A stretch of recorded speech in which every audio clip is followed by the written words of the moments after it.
పరచబడెను.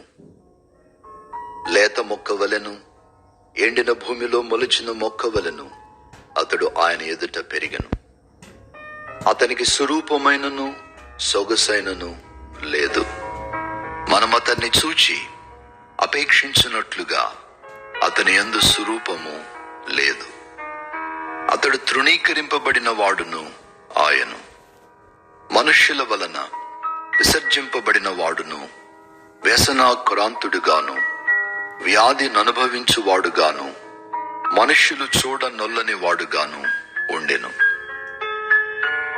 అతడు తృణీకరింపబడిన వాడు గనుక మనము అతనిని ఎన్నిక చేయకపోతిమి. నిశ్చయముగా అతడు మన రోగములను భరించెను, మన వ్యసనములను వహించెను. అయినను మొత్తబడిన వానిగాను, దేవుని వలన బాధింపబడిన వానిగాను, శ్రమ నొందిన వానిగాను మనం అతనిని ఎంచితిమి. మన అతిక్రమ క్రియలను బట్టి అతడు గాయపరచబడెను, మన దోషములను బట్టి నలుగగొట్టబడెను. మన సమాధానార్థమైన శిక్ష అతని మీద పడెను. అతడు పొందిన దెబ్బల చేత మనకు స్వస్థత కలుగుచున్నది. మనమందరము గొర్రెల వలె త్రోవ తప్పిపోతిమి.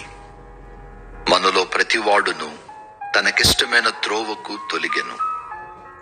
యెహోవా మన అందరి దోషమును అతని మీద మోపెను.